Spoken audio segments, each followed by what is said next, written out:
नमस्कार दर्शकों। आज की हमारी कहानी का नाम है नौकरी वाली बहू चाहिए। लखन जी का छोटा परिवार था। एक बेटा और दो बेटी। दोनों बेटी बड़ी थीं, बेटा छोटा था।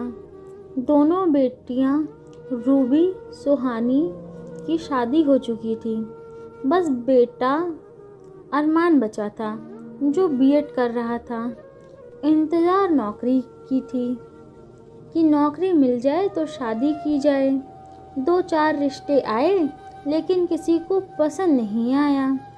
अरमान बहुत ही संस्कारी बेटा था। अपनी बहनों और माँ पिता के बहुत ख्याल रखता था।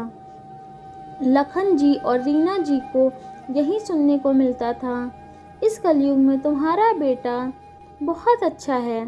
कलयुग का बिल्कुल भी असर नहीं है। ईश्वर सबको ऐसा ही बेटा दे।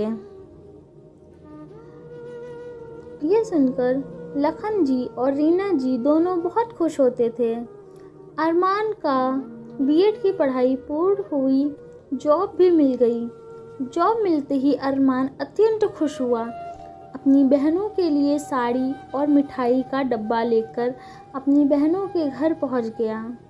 वहाँ बहनें भी इस खुशखबरी को सुनकर बहुत खुश हुईं और प्यार से अपने छोटे भाई अरमान का माथा चूम लीं। दोनों बहनों से मिलाकर वापस आया।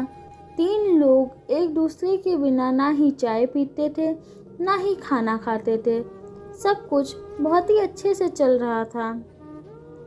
यह परिवार का प्यार होता है, एक दूसरे का सम्मान होता है। अरमान की नौकरी लगते ही रिश्तों की लाइन लग गई। रोज़ कोई ना कोई रिश्ता आता था। माँ की इच्छा थी कि नौकरी पेशा लड़की हो तो कर लूँगी। कुछ तो नौकरी पेशा ही थी, कुछ बिना नौकरी की थी। कोई बहुत बड़े घर की थी, कोई छोटे घर से। खैर एक रिश्ता माँ पिता को अच्छा लगा। उसी रिश्ते को आगे बढ़ाने के लिए विचार किया। लड़की भी टीचर ही थी।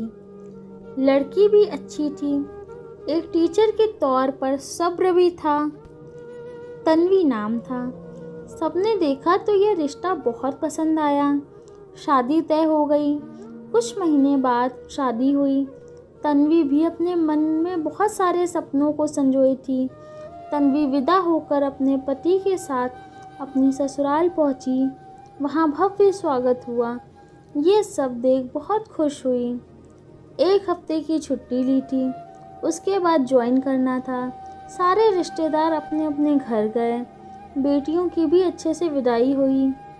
रूबी और सुहानी ने भी अपनी छोटी भाभी को बहुत अच्छे अच्छे गिफ्ट दिए। जितना प्यार अपने भाई से करती थी उतना ही अपनी इकलौती भाभी से भी करती थी। 1 हफ्ते बाद तन्वी को स्कूल जाना था, तो जल्दी जल्दी जितना हो सकता था उतना काम करके अपने लंच बॉक्स और अरमान को लेकर दोनों एक ही साथ निकल गए। यह रीना जी को बुरा लगने लगा कि बहू तो आधा अधूरा काम करके निकल जाती है। कोई नहीं, मुझे भी अच्छा लगता है, मेरी आदत भी तो है, बाकी काम घर चमका कर रखती है। बाकी का काम खुद करना पड़ता था। एक दिन रीना जी की सहेली आ गई और पूछने लगी, अरे बहू कहाँ है? तुम ये सब कर रही हो? रीना जी ने बताया कि वो जॉब करती है। 1 हफ्ते की छुट्टी ली थी, आज ही से ज्वाइन की है। बहुत अच्छी है, जितना हो पाया उतना करके गई है, बाकी मैं कर लूँगी। आखिर आज तक तो मैं ही करती आई हूँ। एक दिन जब तन्वी वापस आई तो सासू माँ ने बेटे और बहू दोनों को एक साथ बैठाया और बोला कि बेटे तुम नौकरी छोड़ दो। लोग तरह तरह की बातें करते हैं कि 1 हफ्ते नहीं हुए बहू को नौकरी करा रही हैं। तब तक तन्वी को बोलने का मौका ही नहीं मिल पाया। अरमान ने तुरंत माँ को जवाब दे दिया कि मैं कल से एक काम वाली लगा देता हूँ, सारा काम वो कर लेगी, तो कोई दिक्कत तो नहीं है। अगर नौकरी मिल गई तो करने दो माँ, आप तो देख ही रही हो कितने लोगों को नौकरी ही नहीं मिल रही है। नौकरी मिलनी बहुत आसान नहीं है, इसलिए करने दीजिए। माँ ने बोला, ठीक है, जैसा तुम समझो। अरमान ने अपने पड़ोसी से बात की और उनकी मेड अरमान के घर काम करने को तैयार हो गई। घर का सारा काम करने का 8,000 मांगी। अरमान ने मंजूरी दे दी। दूसरे ही दिन से शांति मेड घर का काम संभालने लगी। सुबह 6 बजे आ जाती थी।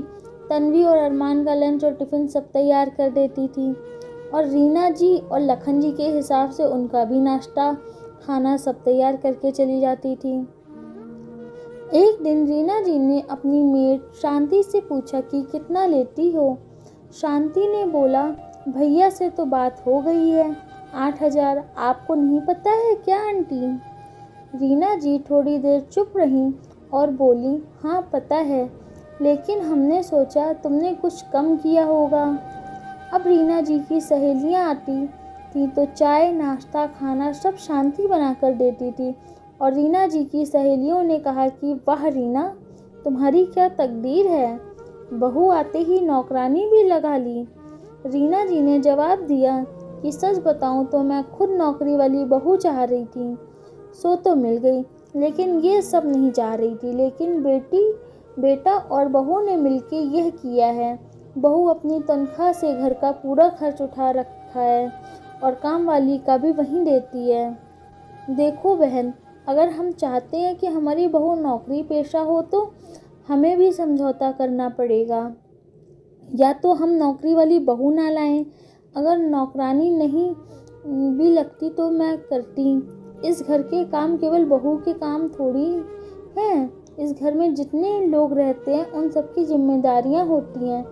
एक दिन थोड़ा मुझे बुरा लगा, लेकिन बेटे अरमान ने समझाया तो मुझे समझ में आ गया। तब से मैंने कभी भी बहू का विरोध नहीं किया है।